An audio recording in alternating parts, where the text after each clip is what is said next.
প্রতিনিয়ত মুরগির ওজন এবং স্বাস্থ্য পরীক্ষা করা খুবই গুরুত্বপূর্ণ। এতে বোঝা যায় খামারের অগ্রগতি এবং উন্নতি সম্পর্কে। মুরগির ওজন কম থাকার কারণে আমরা তাদেরকে জিঙ্ক কেয়ার খাওয়াচ্ছি। এতে ডিম উৎপাদন বৃদ্ধি পাবে এবং শরীর গঠন করতে সাহায্য করবে। আসসালামু আলাইকুম। আজকে আমরা যাচ্ছি আমাদের লেয়ারের শেডে। যাওয়ার সময় আমরা সাথে মিটার নিয়ে যাচ্ছি আমাদের মুরগিগুলোর ওজন এবং স্বাস্থ্য পরীক্ষা করার জন্য। বেশ কয়েকদিন আগে আমরা তাদের ওজন পরিমাপ করেছিলাম, তখন ওজন এবং স্বাস্থ্য ঠিক ছিল। ইদানিং মুরগিকে দেখে মনে হচ্ছে তাদের স্বাস্থ্যের অগ্রগতি হচ্ছে না, তাই আমরা তাদের ওজন পরীক্ষা করার জন্য মূলত মিটার নিয়ে এসেছি। এসে আমরা প্রথমে খাদ্যের পাইপটি নামিয়ে মুরগিগুলোকে সুন্দরভাবে এবং সতর্কতার সহিত বের করার চেষ্টা করলাম। যেহেতু মুরগিগুলো ডিম দিচ্ছে, তাই সতর্কতার সহিত মুরগিগুলোকে ধরতে হবে। মুরগিগুলোকে ওজন করার পরে বুঝতে পারলাম মুরগির ওজন আগে যেরকম ছিল এখনো প্রায় ওই রকমই আছে, তাদের অগ্রগতি হয়নি বললেই চলে। আমরা মুরগির ওজন এবং স্বাস্থ্য পরীক্ষা করার পরে বুঝতে পারলাম আমাদের অগ্রগতি খুবই কম। আমাদের এখন সঠিক যত্নের মাধ্যমে এবং তাদের নিয়মিত সুষম খাদ্য সরবরাহের মাধ্যমে তাদের ওজন বৃদ্ধি নিশ্চিত করতে হবে। ডাক্তারের পরামর্শ অনুযায়ী আমরা তাদেরকে জিঙ্ক কেয়ার খাওয়াবো ইনশাআল্লাহ। এজন্য আমরা জিঙ্ক কেয়ার কিন্তু সাথে করে নিয়ে যাচ্ছি আমাদের খামারে।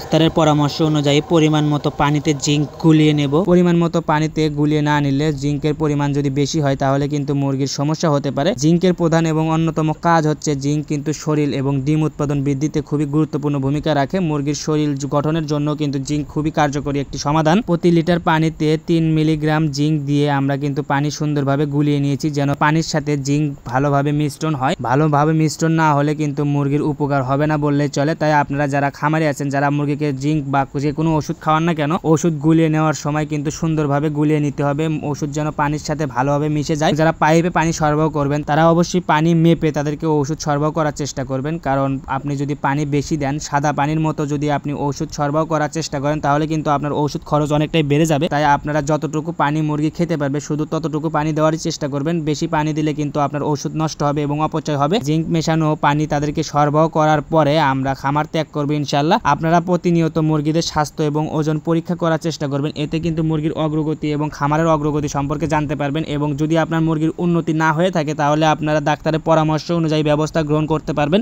অনভিজ্ঞ কোনো ব্যক্তির পরামর্শে আপনারা কোনো কিছু করতে যাবেন না, এতে হিতে বিপরীত হতে পারে। যাই হোক, আমাদের জন্য দোয়া করবেন, আমাদের খামারের জন্য দোয়া করবেন। সকলে ভালো থাকবেন, সুস্থ থাকবেন। আল্লাহ হাফেজ।